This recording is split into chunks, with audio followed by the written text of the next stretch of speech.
નમસ્તે, જય Mamadev. Tanna education campus Gondal. આજે આપણે કલ્ચર વિષયની અંદર પાઠ 7 એક છલાંગે દરિયો કૂદો, જેના વિશે આપણે આગળના લેક્ચરમાં પાના નંબર 30 સુધી જોયું હતું. આજે આ લેક્ચરની અંદર આપણે પાના નંબર 31 પરનો અભ્યાસ કરીશું. એમાં તમને પ્રશ્ન નંબર 28માં પ્રશ્ન જવાબ આપેલા છે. એમાં બીજો પ્રશ્ન અહીંયા આપેલો છે, તે તમારે વાંચી અને તૈયાર કરવાનો છે. હવે છે પ્રશ્ન નંબર 29. નીચેના પ્રશ્નના ઉત્તર માટે સાચો વિકલ્પ પસંદ કરીને રાઈટની નિશાની કરો. હવે પહેલું છે, રામને સાથી હાંસ થઈ. તો કે સીતા જીવે છે તેથી, સીતા મળી ગયા તેથી, કે સીતા લંકામાં ખુશ છે તેથી. તો રામને શાનાથી હાંસ થઈ હતી? કે સીતા માતા જીવે છે તેનાથી.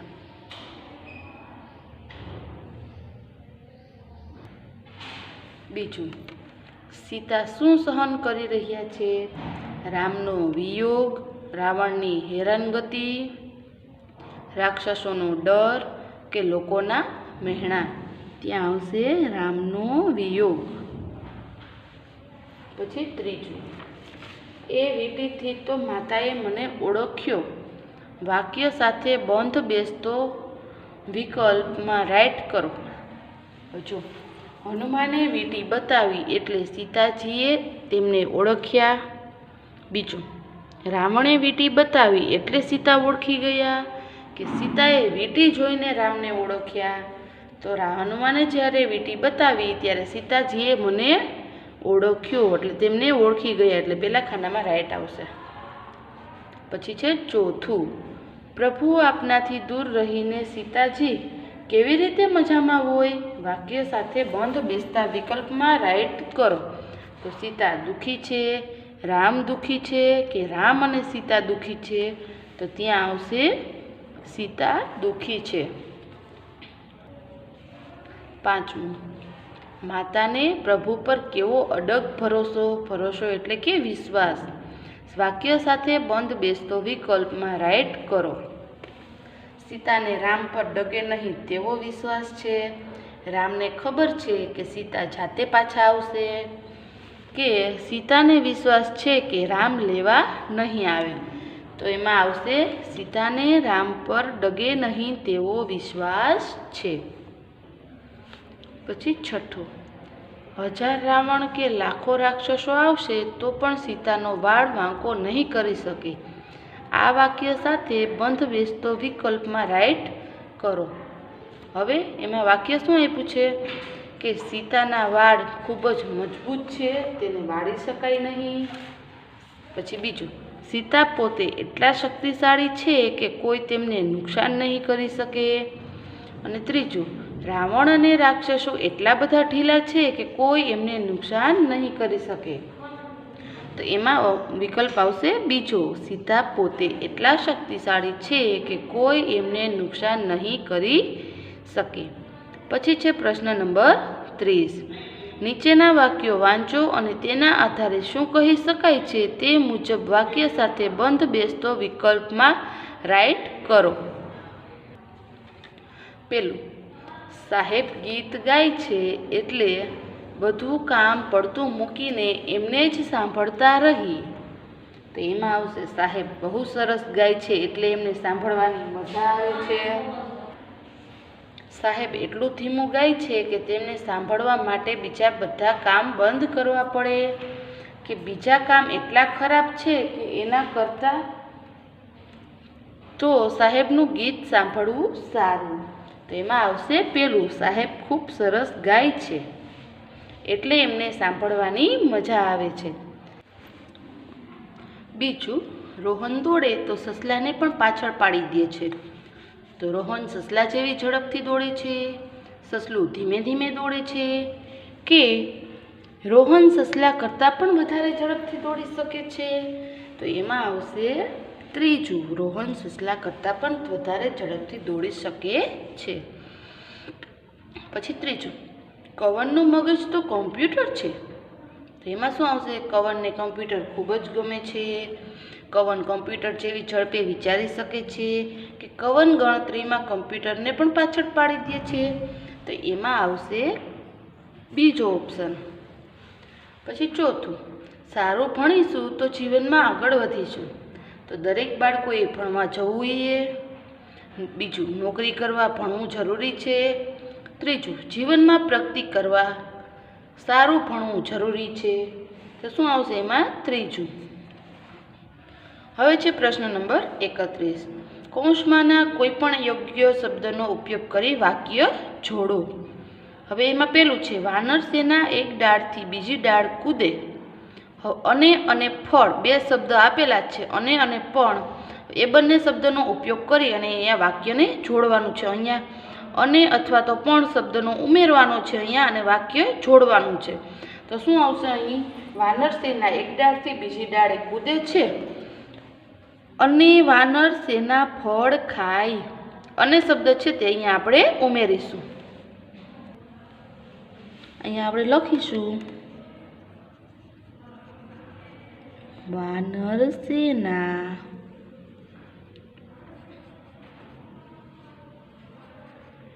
એક ડાળથી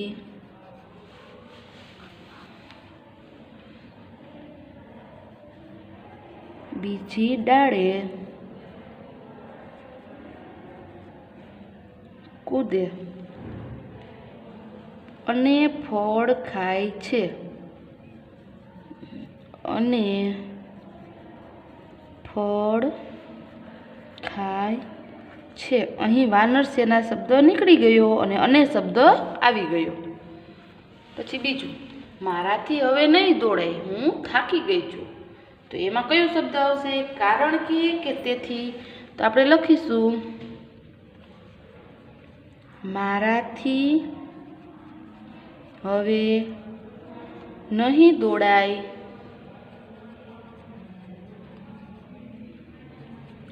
કારણ કે હું થાકી ગઈ છું.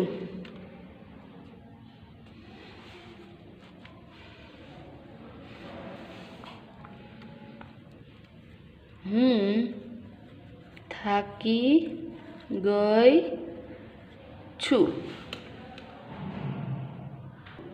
પછી ત્રીજું, જગુની પકડ છૂટી ગઈ, બધા વાંદરા પાણીમાં જઈને પડ્યા. તો કારણ કે તેથી. તો લખશું આપણે જગ્ગુની પકડ છૂટી ગઈ તેથી બધા વાંદરા પાણીમાં જઈને પડ્યા. પછી ચોથું, હંસને ધ્રાસકો પડ્યો, હવે કાચબો મરી જશે. કે પણ.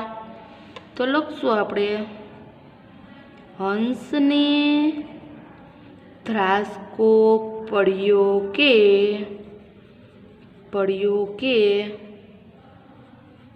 હવે કાચબો મરી જશે. પાંચમું, કાચબાભાઈ તો છેક ઊંચેથી પડ્યા, મરી ગયા નહીં, તેમણે પહેરાસૂટ પહેરેલું. તો એમાં અને, છતાં અને કારણ કે 3 શબ્દનો ઉપયોગ કરવાનો છે. એમાંથી કયા 2 શબ્દનો ઉપયોગ કરીશું આપણે? તો લખીશું કાચબાભાઈ તો છેક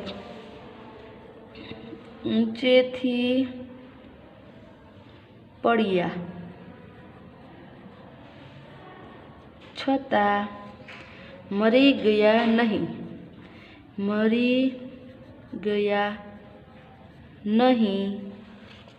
કારણ કે તેમણે પેરાશૂટ પહેરેલું. પછી છઠ્ઠું, ઈવા બગીચામાં ફરવા ગઈ. દ્વિજ બગીચામાં ફરવા ગયો. બગીચામાં વાતાવરણ ખુશનુમા હતું. અને પણ, કારણ કે, તેથી, તો પણ. અહીંયા 4 શબ્દ આપેલા છે, 5 શબ્દ આપેલા છે. તો આપણે કયા શબ્દનો ઉપયોગ કરીશું? તો લખવું આપણે ઈવા બગીચામાં ફરવા ગઈ. અને દ્વિજ બગીચામાં ફરવા ગયો. કારણ કે, હવે આપણે અહીંયા શબ્દો થોડાક બાકી રહી ગયું વાક્યો, એટલે આપણે અહીંયા ઉપર લખીશું કારણ કે બગીચામાં વાતાવરણ ખુશનુમા હતું. ખુશનુમા હતું.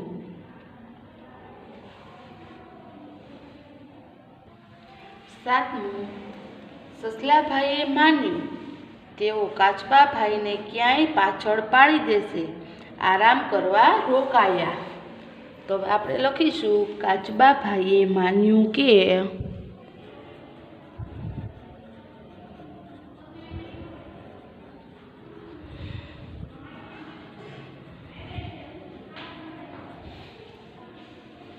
તેઓ કાચબાભાઈને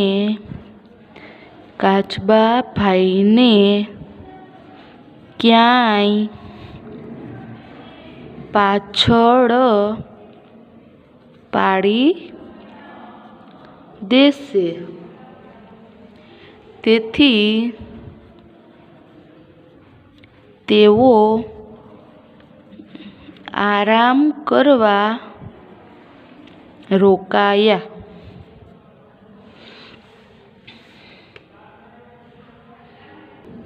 હવે છે પ્રશ્ન નંબર 32.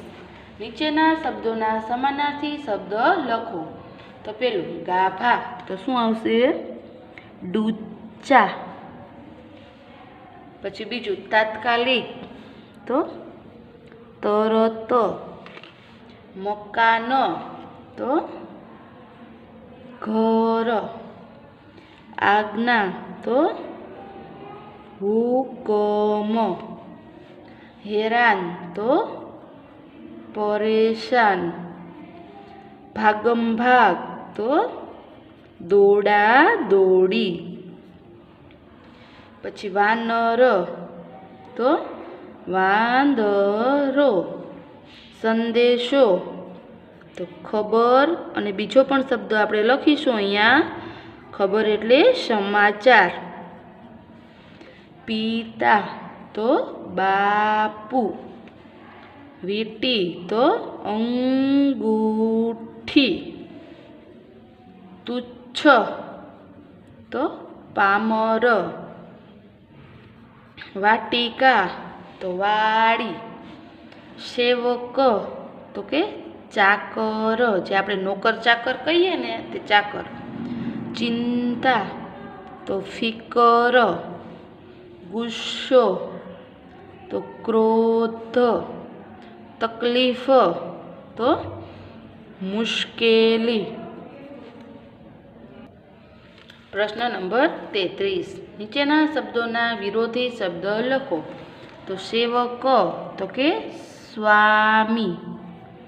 મોટા, તો નાના. તારી, તો મારી. બહાર, તો નજીક. દિવસ, રાત. જય, તો પરાજય. મૂર્ખ, તો હોશિયાર. ડાહ્યો, તો ગાંડો. દૂર, તો નજીક. ના, હા. રાજા, તો પ્રજા, વિયોગ તો મિલન. પછી નીચેના શબ્દોની જોડણી આપેલી છે, તો જોડણી આપણે લખીશું. વીટી શબ્દ ખોટો આપેલો છે, તો આપણે સાચો શબ્દ લખીશું વીટી. પછી દિવાસળી શબ્દ સાચો લખીશું દિવાસળી. પછી પૂંછડી. પછી ઉપસ્થિત, ઉપસ્થિત એટલે કે હાજર. પછી આવશે અશોક વાટિકા.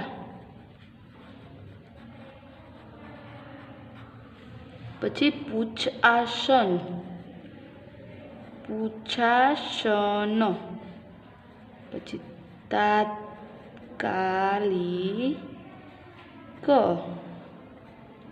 પછી છે વિનંતી. હવે છે પ્રશ્ન નંબર 35. નીચેના ઉદાહરણ પ્રમાણે શબ્દો પાઠમાંથી શોધીને અર્થ લખો અને વાક્ય બનાવો. હવે એમાં ઉદાહરણ આપેલું છે ખેદાન મેદાન કરવું, તો કે બગાડી નાખવું. આ વર્ષે વાવાઝોડાને લીધે ખેતીના પાકો ખેદાન મેદાન થઈ ગયા. હવે છે એમાં પહેલું વાક્ય મરક મરક હસવું, તો અહીંયા શું આવશે?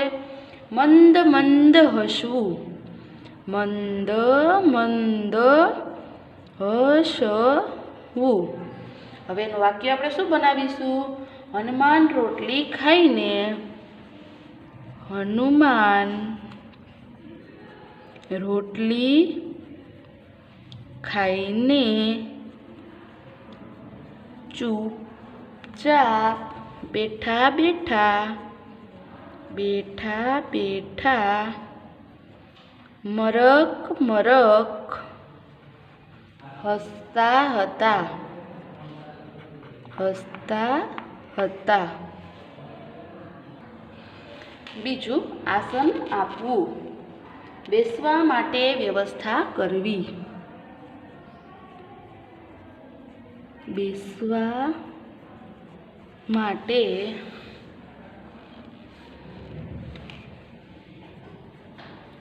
વ્યવસ્થા કરવી. હવે એનું આપણે વાક્ય બનાવીશું. રાવણે હનુમાનને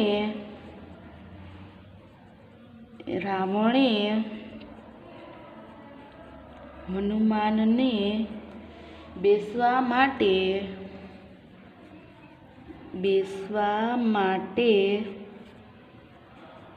આસન આપ્યું નહીં.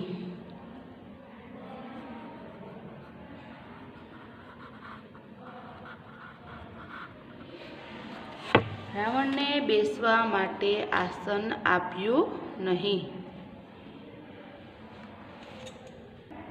પછી છે ત્રીજું ગુસ્સાથી લાલચોળ થઈ જવું, તો ત્યાં આવશે ખૂબ ગુસ્સે થવું.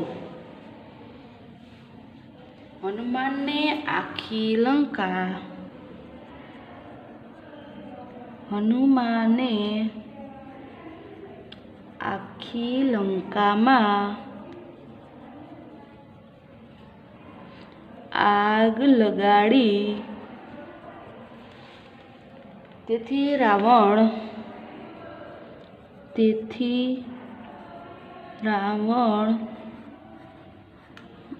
ગુસ્સાથી લાલ ચોળ થઈ ગયો.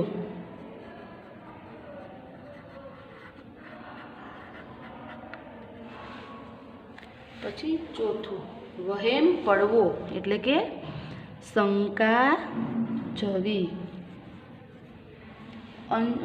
અંજનીને હનુમાન પર, માતા અંજનીને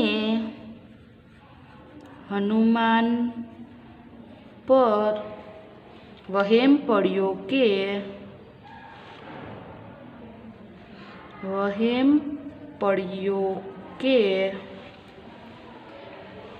તેણે રોટલી ખાધી હશે, તેણે રોટલી ખાધી હશે. પછી છે 5મું, વાળ પણ વાંકો ન થવું. તો કોઈ પણ પ્રકારની ઈજા થવી નહીં. કોઈ પણ પ્રકારની ઈજા થવી નહીં. એમાં વાક્ય બનાવીશું આપણે કે લાખો રાક્ષસો આવશે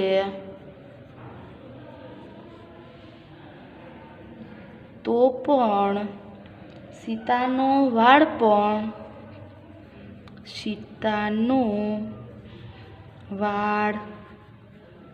પણ વાંકો નહીં કરી શકે.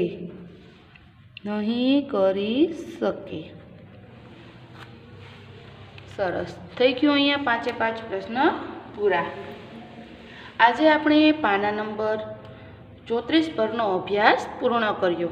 આજે આ સ્વાપોથીની અંદર પાઠ 7 એક છલાંગે દરિયો કૂદો જે પાઠ અહીં પૂર્ણ થાય છે. હવે આપણે પાઠ 8 પાઠ્યપુસ્તકની અંદર આવતા લેક્ચરમાં જોશું. બરાબર ને બાળકો? સરસ. ત્યાં સુધી દરેક બાળકને જય મામાદેવ. આવજો.